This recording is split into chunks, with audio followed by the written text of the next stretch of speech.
Hello, welcome to the third part of the series on how to connect to our soul or to our higher self. If you haven't watched the first two parts, please do so. And if you have watched the first two parts, then why not subscribe to my channel if you haven't done so yet. So in the first two parts of this series, I compared the relationship to our soul to the relationship with somebody, with another human being. And as with a relationship with a human being, if we've done some of the steps I mentioned, that is, we open our heart and we try to see what they like, what is their nature, and we try to welcome them, and they are talking to us and they're telling us something and we're not there to listen, then obviously it might be difficult to build this relationship, whatever kind of relationship it is. So this is why with the soul, it's interesting to know what his or she is telling us sometimes, so that we can respond. And as we respond, then the soul can bring us more messages.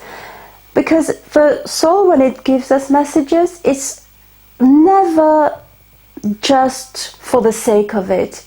Usually there are some reasons behind that. The reasons can be very simple, as to make us feel better in ourselves, or it can be more kind of bigger reasons, like to get us closer to our mission in life, or to get us to evolve. So in this section, I'll give you a couple of examples of how the soul can talk to us.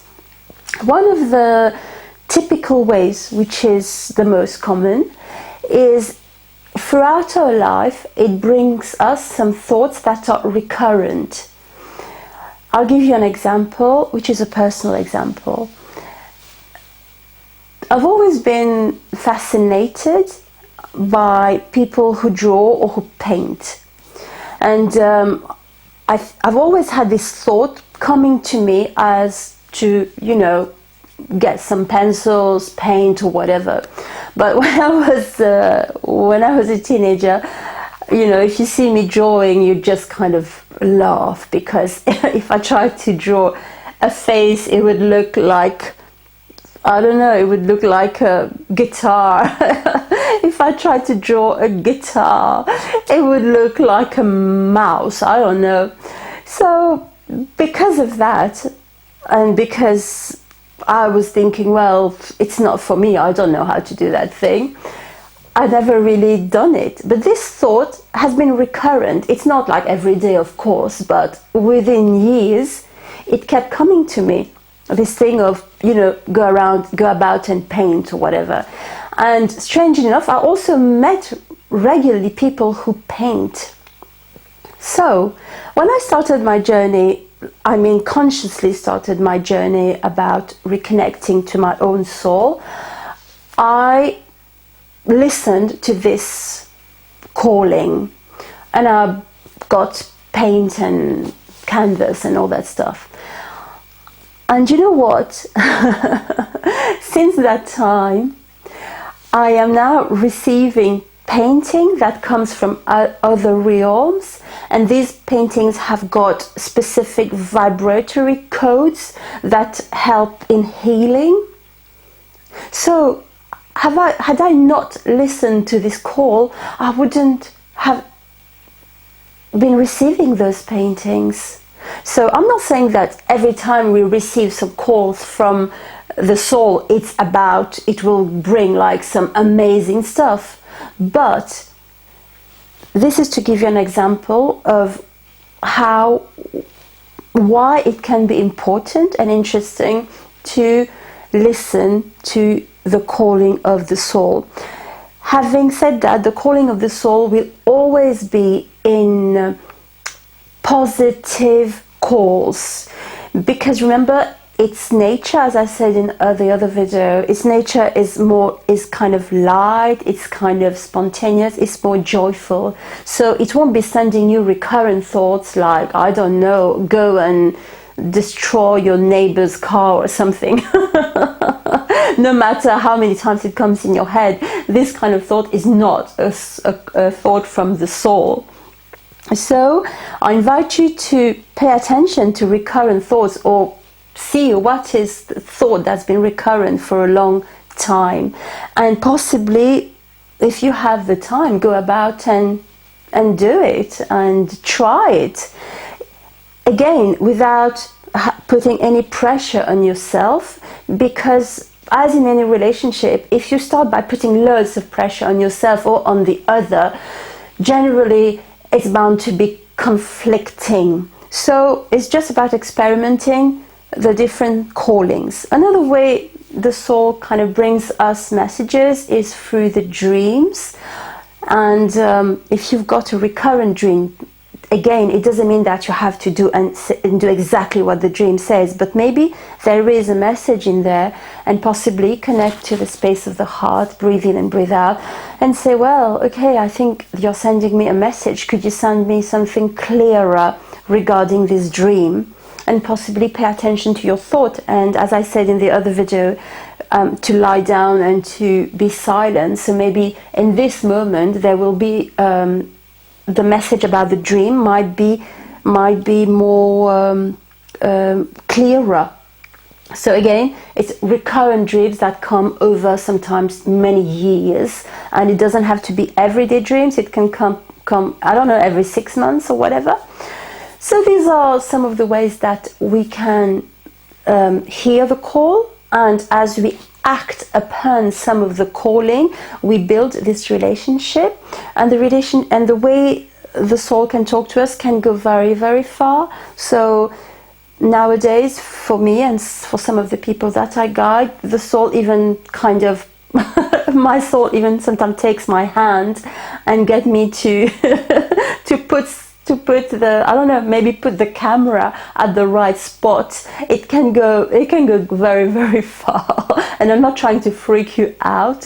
It's just to say that because the soul is linked to something which is bigger than ourselves, it's linked to the universe really, then it's got a knowledge that is worth exploring, at least start connecting with. Okay, so this is the 5th step. The last step is that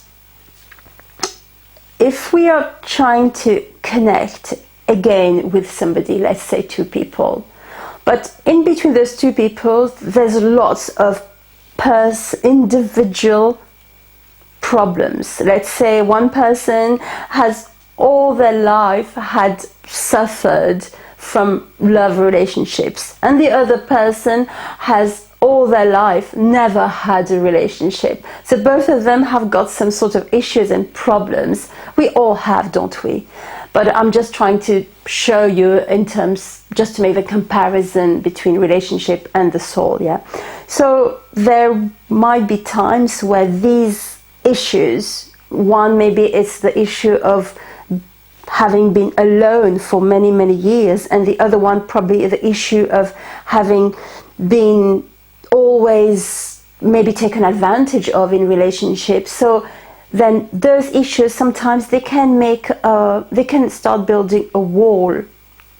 So the relationship between us and the soul, there can be a veil and a wall, and this wall or veil is usually our woundedness.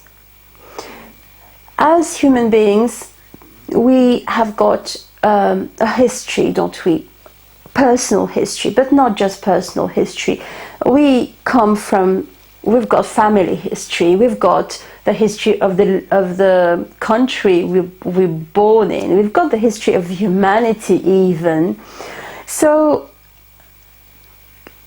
I don't mean that everybody carries all the woundedness of humanity, that's not what I mean, but the woundedness that is inside ourselves. And usually that's why some people, they feel that it's their soul which is wounded.